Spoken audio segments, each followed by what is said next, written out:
I'm Steve Melton. I'm an artist based in Ramsgate in Kent. This is the foundry area where we employ the lost wax process, where you create an object in wax. You then envelop it in heat-resistant plasters, cook the wax away in the kiln to form a cavity, and then in that cavity you pour the bronze.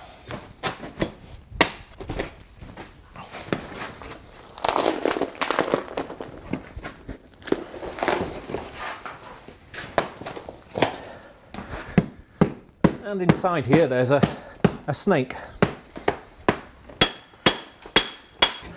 It started off by collecting casualties of the pet trade. From one little pet shop in one little town, I was receiving about 2 dustbin bags full a month of exotic creatures.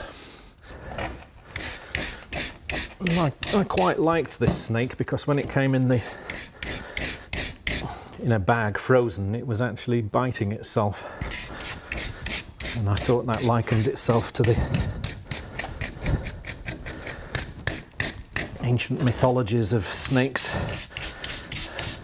biting their tails.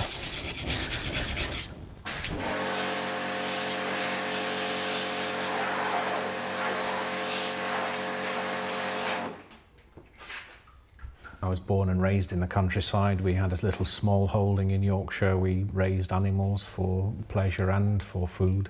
People used to bring creatures like owls and things that had been abandoned, and I would raise them to adulthood and then let them go back into the wild. So I always had that close relationship with nature.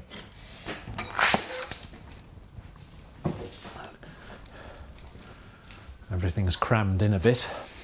But there's work from all different projects, like the Thanet fish, where I was liaising with local fishermen to document local species. The crucified birds, they were either road casualties or they'd been shot because farmers didn't want them on their land. They all died because of our kind of behaviour or sins, if you like.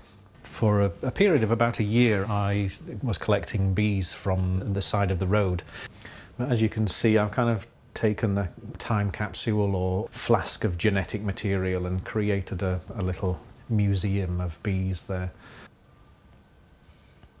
I have to be careful not to dwell too much on negatives, but it's turning things around, like the barn owl piece, which was found at the side of the motorway, and you know, I thought it was such a tragic image. I'm now starting to create owl boxes, which I'm donating to local landowners. If the landowners then send me photographs back of barn owls using them, that would be a nice way of turning a negative into a positive. I choose the most appropriate materials for the job or concept. And this is where I'm carving a lot of wood at the moment. And the piece that I'm producing is a life-sized skeleton of an orangutan.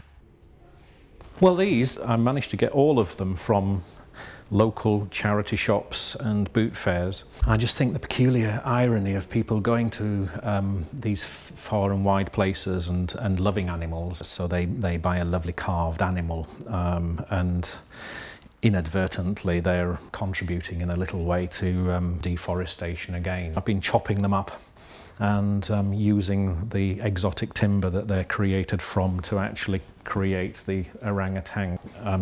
Chopping up an elephant at the moment. This is ebony from Africa. That was a bit of an old kitchen work surface. This one's called Iroko, an Australian gum tree. These sections of the ribs are Brazilian mahogany. So what I've done from this elephant, I've just cut a little peg on the bandsaw, and now that tooth can now be tuned and carved to fit in there.